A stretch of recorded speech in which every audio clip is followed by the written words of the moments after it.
Hi friends, నమస్తే. Welcome to Sneethan vlogs. ఈరోజు వీడియోలో వంకాయ మసాలా కర్రీని సూపర్ టేస్టీగా పర్ఫెక్ట్గా ఎలా చేయాలో చూపించబోతున్నా. ఈ మసాలా కర్రీని మీరు రైస్లో అయినా, చపాతీలో అయినా, పుల్కాలోనైనా, బిర్యానీలోకైనా బెస్ట్ కాంబినేషన్ ఇస్తుంది. చాలా టేస్టీగా ఉండే ఈ మసాలా వంకాయ కర్రీని ఇలా నా స్టైల్లో ఒకసారి ట్రై చేసి చూడండి, చాలా బాగుంటుంది. మరి ఆలస్యం చేయకుండా నోరూరించే మసాలా గుత్తి వంకాయ కర్రీ ఎలా చేయాలో చూసేద్దాం. ముందుగా ఈ మసాలా కర్రీ కోసం గుత్తి వంకాయలు తీసుకోండి. నేనైతే 1/2 kg వంకాయలను తీసుకొని వాష్ చేసి పెట్టుకున్నాను. తరువాత వీడియోలో చూపిస్తున్న విధంగా వంకాయలన్నిటిని 4 ముక్కలుగా కట్ చేసి పెట్టుకోండి.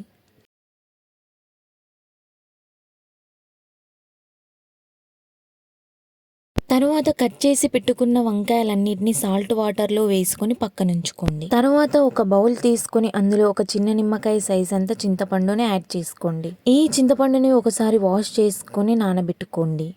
తరువాత స్టవ్ ఆన్ చేసుకొని ఒక కడాయి పెట్టుకొని 4 టేబుల్ స్పూన్ల వరకు ఆయిల్ యాడ్ చేసుకోండి. తరువాత మనం ముందుగా కట్ చేసి పెట్టుకున్న వంకాయలన్నిటిని ఇలా ఆయిల్లో వేసుకోవాలి.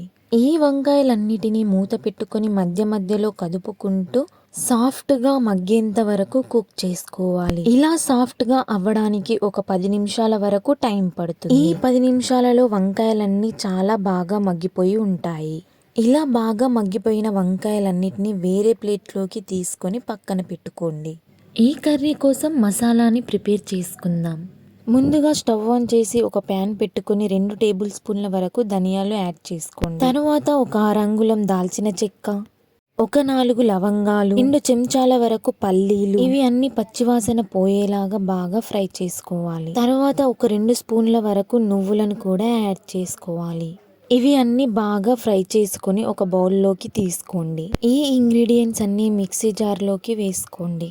అలాగే ఇందులోకి ఒక బగారా ఆకును కూడా యాడ్ చేసుకోండి. దీనిని వీడియోలో చూపిస్తున్న విధంగా ఫైన్ గా పౌడర్ చేసుకోవాలి. అలాగే ఇందులోకి 1 కప్ వరకు టమాటో ముక్కలను యాడ్ చేసుకోండి. 1 కప్ వరకు ఉల్లిపాయ ముక్కలను కూడా యాడ్ చేసుకోండి. 1/2 చెంచా అల్లం వెల్లుల్లి పేస్ట్, అలాగే రుచికి సరిపడా ఉప్పు, 1.5 చెంచా వరకు కారం కూడా యాడ్ చేసుకోండి. 1 గుప్పెడు కొత్తిమీరను కూడా ఇందులోనే యాడ్ చేసుకోండి. ఇలా వీడియోలో చూపిస్తున్న విధంగా మెత్తని పేస్ట్లా గ్రైండ్ చేసి పెట్టుకోండి. తరువాత స్టవ్ ఆన్ చేసి కడాయి పెట్టుకొని ఒక 4 టేబుల్ స్పూన్ల దాకా ఆయిల్ వేసుకోండి. ఆయిల్ హీట్ అయ్యాక పోపు దినుసులను యాడ్ చేసుకోండి. పోపు దినుసులు కొద్దిగా వేగాక ఒక 4 పచ్చిమిర్చి ముక్కలను యాడ్ చేసుకోండి. ఈ పచ్చిమిర్చి ముక్కలను ఆయిల్లో మంచిగా ఫ్రై చేసుకోవాలి. మనం గ్రైండ్ చేసుకున్న మసాలా పేస్ట్ మొత్తాన్ని కూడా ఇందులో యాడ్ చేసుకుందాం. ఈ మసాలా పేస్ట్ ని నూనె పైకి తేలేంత వరకు చక్కగా ఆయిల్లో ఫ్రై చేసుకోవాలి. తరువాత ఒక 1/2 స్పూన్ వరకు పసుపు కూడా యాడ్ చేసుకోండి. పసుపు మసాలాకి కలిసేలాగా బాగా కలుపుకోండి. మసాలా పేస్ట్ ఎంత వేగితే కర్రీ అంత టేస్టీగా ఉంటుంది అండ్ గ్రేవీ కూడా అంతే బాగా వస్తుంది. మసాలా వేగిన దాన్ని బట్టే కలర్ అయినా టెక్స్చర్ అయినా ఉంటుంది. సో ఆయిల్లో కనీసం 10 నిమిషాల పాటైనా వేయించుకోవాలి. మంటని లో టు మీడియం ఫ్లేమ్ కి అడ్జస్ట్ చేసుకుంటూ బాగా ఫ్రై చేసుకోవాలి. ఇలా నూనె బాగా పైకి తేలేంత వరకు మసాలాని వేయించుకోవాలి. తరువాత మనం ముందుగా ఫ్రై చేసి పెట్టుకున్న వంకాయల్ని యాడ్ చేసుకోవాలి. ఈ వంకాయల్ని మసాలాలో కలుపుకొని కొద్దిసేపు మగ్గనివ్వాలి.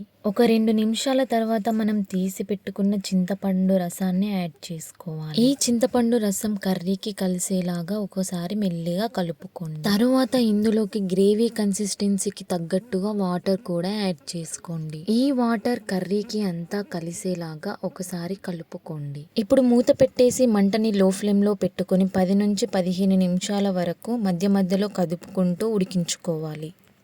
ఇలా గ్రేవీ కన్సిస్టెన్సీ అనేది కొద్దిగా దగ్గరికి అయ్యాక స్టవ్ ఆఫ్ చేసి సర్వ్ చేసుకోవడమే. అంతేనండి, సూపర్ టేస్టీ ఎమ్మే గుత్తి వంకాయ కర్రీ రెడీ. ఈ వీడియో కనుక మీకు నచ్చినట్టయితే లైక్ చేసి మీ ఫ్రెండ్స్ అండ్ ఫ్యామిలీ మెంబర్స్కి షేర్ చేయండి. అంతేకాదండి, మరిన్ని రెసిపీస్ కోసం మన స్నీతన్ వ్లాగ్స్ని సబ్స్క్రైబ్ చేసుకోండి.